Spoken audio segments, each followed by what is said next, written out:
বিসমিল্লাহির রহমানির রহিম। হে সমস্ত জগতবাসী, আজকে খুবই একটা কঠিন স্বপ্নের বিষয় নিয়ে আপনাদের সামনে উপস্থিত হলাম। সেই বিষয়গুলো অবশ্যই আপনারা মন দিয়ে খেয়াল দিয়ে শুনবেন। অবশ্যই আমাদের মৃত্যুর আগে পরে এগুলো কাজে লাগবে।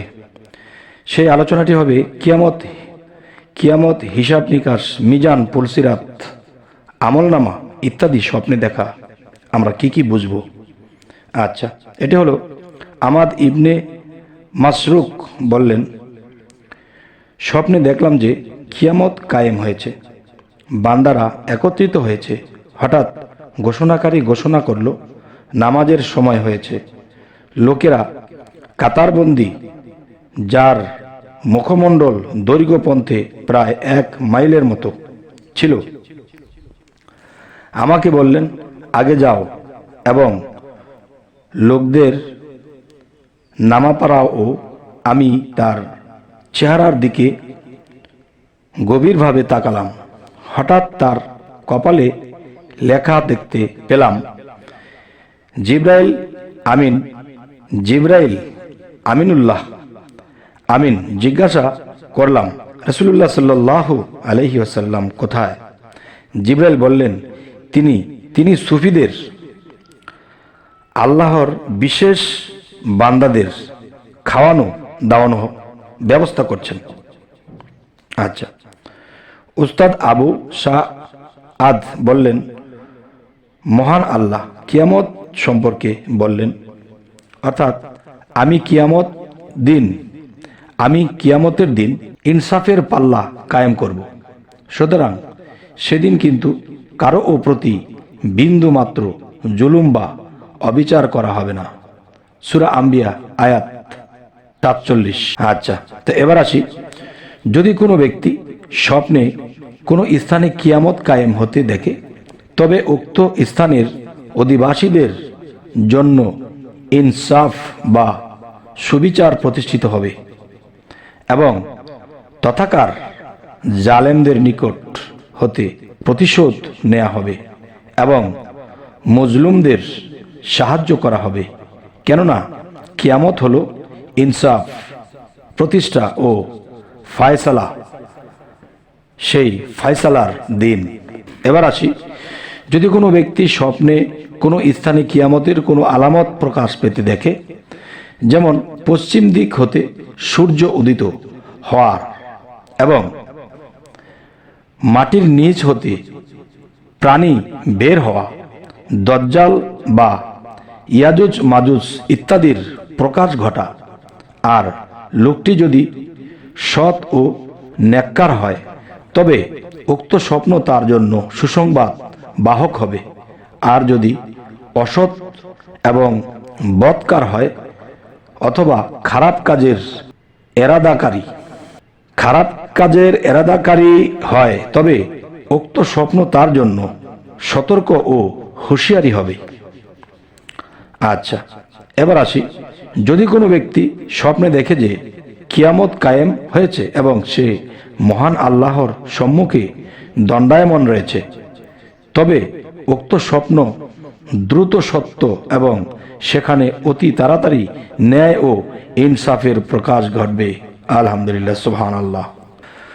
এবার আসি, যদি কোনো ব্যক্তি স্বপ্নে দেখে যে কবর ফেটে গিয়েছে এবং মৃতরা কবর হতে বের হচ্ছে, তবে উক্ত স্বপ্ন ও ন্যায় বিচার প্রতিষ্ঠিত হওয়ার ইঙ্গিত বহন করছে। আচ্ছা, এবার আসি, যদি কোনো ব্যক্তি স্বপ্নে দেখে যে সে কিয়ামতের ময়দানে অবস্থান করছে, তবে উক্ত স্বপ্ন তার জন্য সফর ভ্রমণ অপরিহার্য করে তুলবে।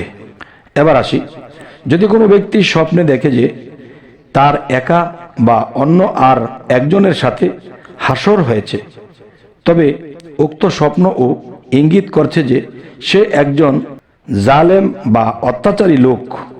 যেহেতু মহান আল্লাহ তাআলা বলেন, জালেম দিগকে, গুনাহগার দিগকে এবং তাদের দোষরদিগকে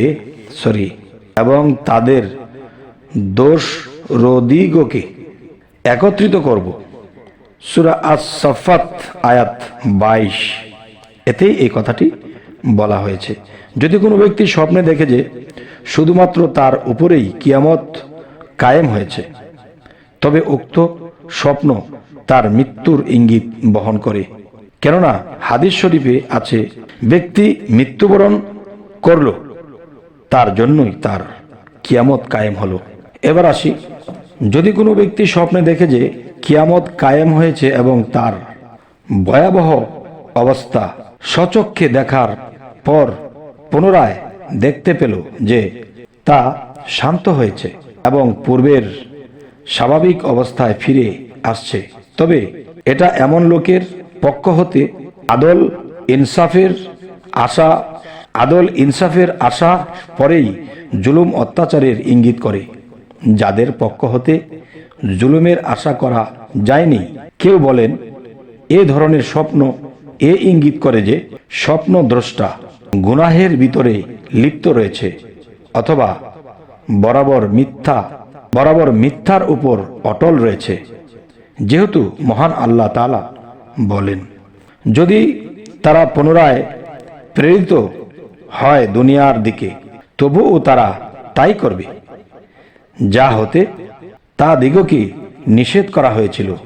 অবশ্যই তারা মিথ্যাবাদী। সূরা আল আনআম আয়াত 28। আচ্ছা, এবার আসি, যদি কোনো ব্যক্তি স্বপ্নে দেখে যে সে হিসাব কিতাবের সন্নিকট হয়েছে, তবে এটা তার নেক কাজ হতে অমনোযোগী, গাফেল এবং হক বা সত্য হতে বিমুখ হওয়ার প্রতি ইঙ্গিত করে। যেহেতু মহান আল্লাহ তাআলা বলেন, মানুষের হিসাব কিতাবের সময় কিয়ামত অতি নিকটবর্তী, অথচ তারা বেখবর হয়ে মুখ ফিরিয়ে নিয়েছে। সূরা আম্বিয়া আয়াত 1। আচ্ছা, এবার আসি, যদি কোনো ব্যক্তি স্বপ্নে দেখে যে তার হিসাব কিতাব খুব সহজ করে নেওয়া হয়েছে, তবে এটা তার স্ত্রীর যোগ্যতা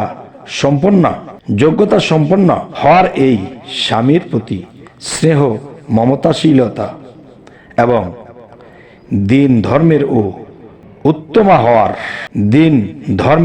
উত্তম হওয়ার প্রতি ইঙ্গিত করে।